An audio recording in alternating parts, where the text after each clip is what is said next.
Hi, this is Geoff. It's late March and I've decided that it's about time that I got my dahlias out of storage.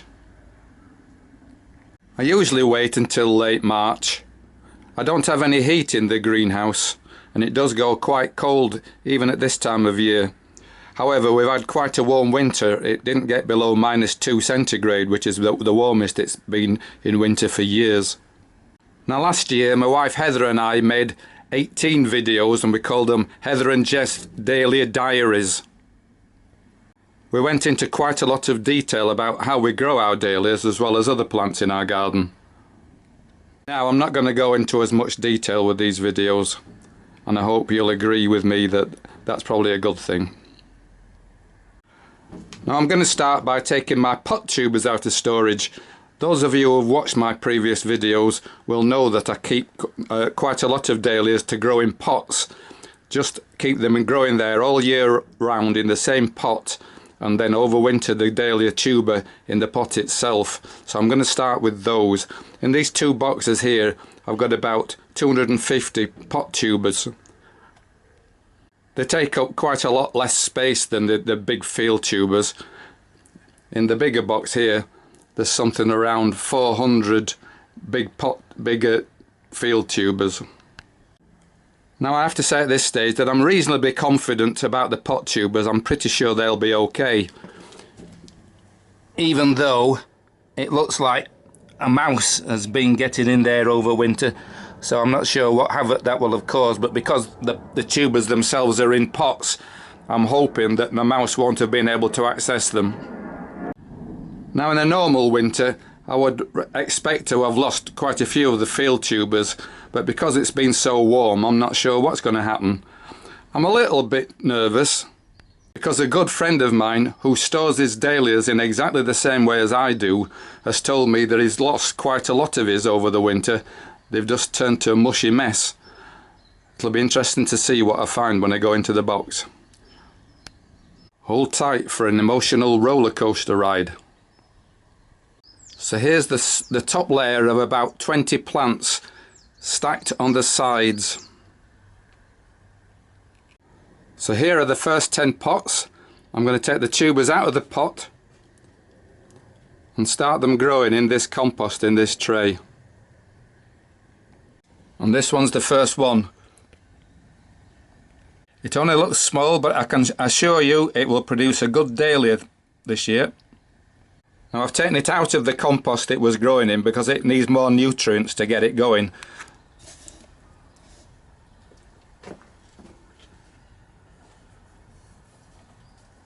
So I'm going to transfer it to this new compost. Well, 9 out of the 10 survived. That one's a very large one. That one's a pretty small one, but I'm pretty sure that they'll all provide me with a good dahlia plant this year.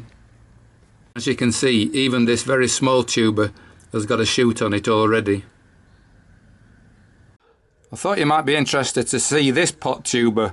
It's a variety called Wander's Capella, one of the best varieties that I grow, I think.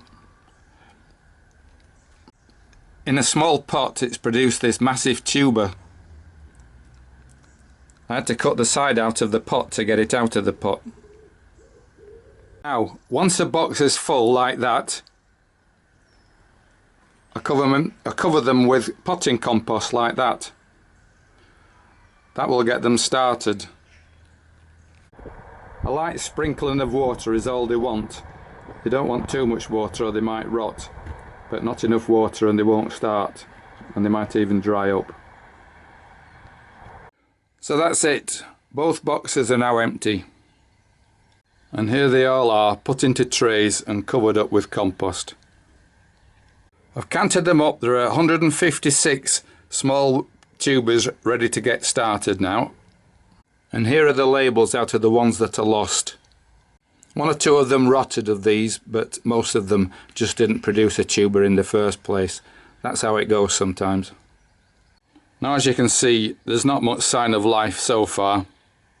1 or 2 are producing shoots, but most of them are pretty dormant. So I'll get them watered and hope that the sun warms them up. So having cleared all that lot out of the way, I can now start on the big box. So I'm working my way down the box. All the compost that's in here I will reuse to tray them up. Put the dahlias into trays and cover them with this compost. So I'm about halfway down the box now. I'm doing pretty well. I've only lost two so far, which is a lot better than I'd anticipated realistically. I think the compost I stored them in was pretty good quality. It's drying out now, but it's not totally dried. The bigger risk would be if the rain had got in underneath and made it wet, but it's not done so I'm happy. I'm putting the tubers into trays just like the pot tubers. Any obvious rot I take off and I put it in the compost heap alongside the cardboard that's been lined in the box. That'll rot too. Now this small tuber has produced this very long shoot. Over the years I've tried to pot up plants like this, but they never do very well. The plants will get very straggly. Even if it were to survive, I wouldn't be able to plant it out for ages because of the frost conditions, and so it will get too tall. So the best thing to do is to break the shoot off just above the tuber level. More shoots will soon appear from the same spot, just below where I've chopped it off.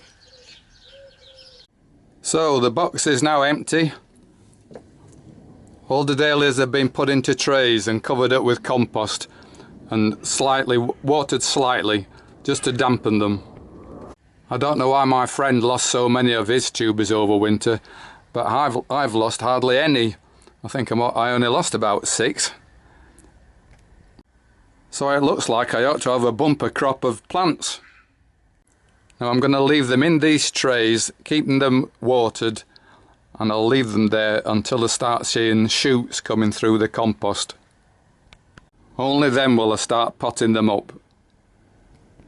Now it's just over a week since I put the plants into the trays.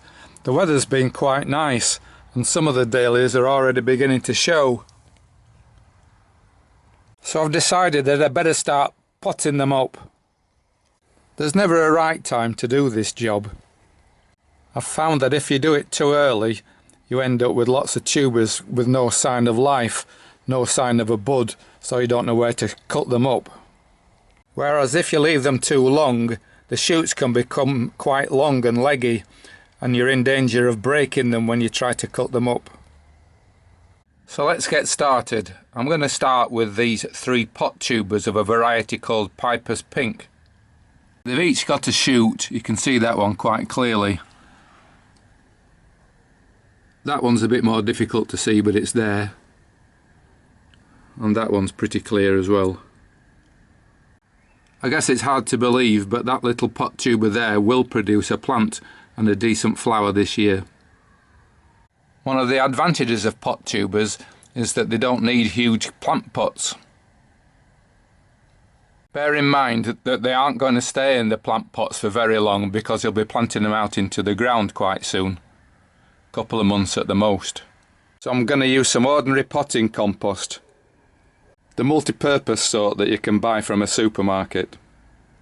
Ideally, you put the tuber on top of the compost so that when you cover it up, the base of the stem will be just covered up. So there you are, I've covered this one up with compost. The compost covers the base of the stem. That way, if the little stem decides to put out its own roots, it can do so straight into the soil. I've done that one and that one as well. You can just see this little shoot showing through. The larger field tubers present more of a challenge. You can see there are several shoots on this, so I should be able to get several separate plants. The first thing you need to do is to remove all the compost around the top of the plant so you can see what you're doing. Over the years I've tried various things to do this, but I found recently that a paintbrush is a good weapon.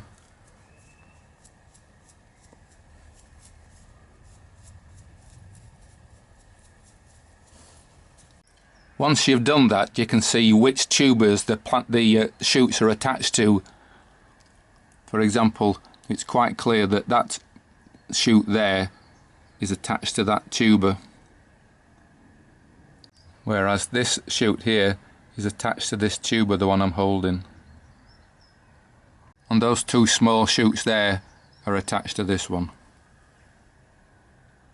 You see, at this stage you've got a choice to make. You could put the whole of this clump of tubers into one big pot and you will get 4 or 5 stems from it. Lots of people do it that way, but I prefer to keep one stem per plant, ideally. You get more flowers that way. And I've found that all you need to produce a plant is one tuber on one shoot. You don't need the whole of the clump. So therefore I'm now going to try to cut up this clump of tubers into separate tubers, ideally with one tuber with one stem. To do this I'm going to use my trusty scissors, specially designed for bonsai work. The first thing I do is remove where the old shoot was. Then you can see what you're doing. And then I just roughly cut the tubers up, trying to get one stem per tuber. But you'll see that I start by just roughly doing this. There's in fact 2 tubers with that shoot, but you'll find later that I'll get rid of one of those. And cut through the middle of the crown. There's another one. And then 2 tubers left for one shoot, so one of them's not going to be any use. Get rid of the bits that weren't actually attached to the stem, to the shoot. And now chop off the tuber that's not actually feeding that shoot. And then finally trim up each tuber, cut off the parts that aren't actually going to do anything. They'll only rot if they're dry. Chop off that right hand tuber because it's not attached to that shoot.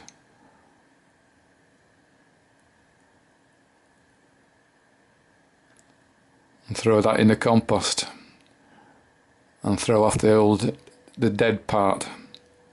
So there you are, you've got 3 tubers. Here are the pots I'm going to put them in. As you can see, just big enough so that the stem will be just below the compost level. If you end up using a bigger pot, you're just wasting compost really.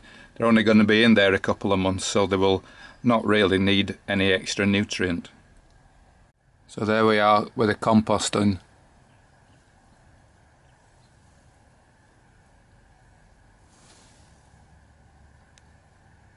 And finally, let's not forget the labelling. This is a vital step, but it's the one that I'm most likely to forget. By the way, these are the tubers that are cut off. They didn't have any shoots, so they wouldn't do anything of any use. So I'll just put them on the compost heap. This example's got 3 shoots. One there. One underneath there. And another one at the side there. Now quite clearly that shoot is attached to this tuber, but it's not immediately obvious which tuber these 2 shoots are attached to. In these circumstances I've found over the years that the best thing to do is to try to cut it from the top across the middle and see which way it divides naturally.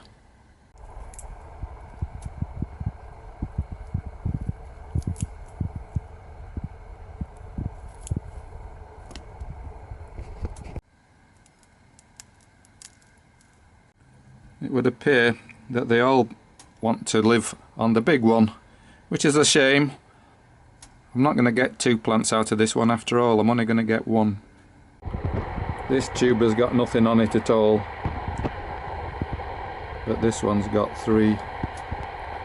So I'll just put it up and see which of the 3 shoots develops the best and keep that one. Here's another with plenty of shoots.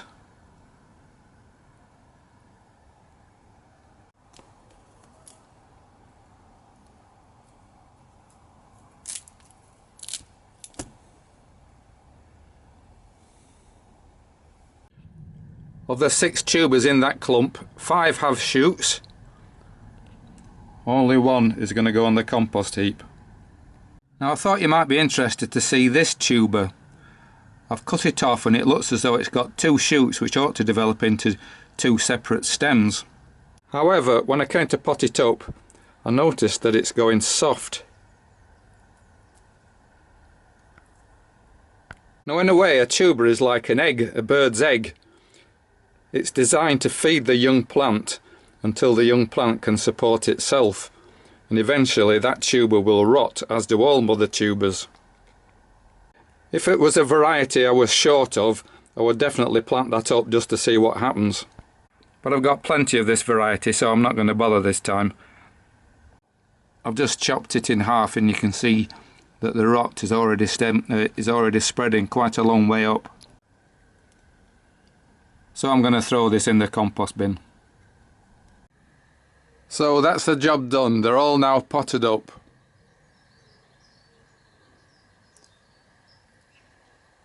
I've got a greenhouse full. And there's not much room left in the garage either.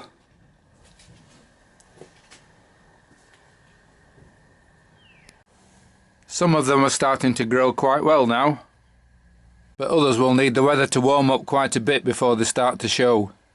The next job will be to reduce the number of stems to 1 per plant. Last year I let several plants have 2 stems, but they didn't do as well as the ones that are restricted to a single stem. If you let them have 2 stems, you end up with more tubers at the end of the year, but I don't think you get as many flowers. So with plants like this one, it's best just to leave the 1 single stem.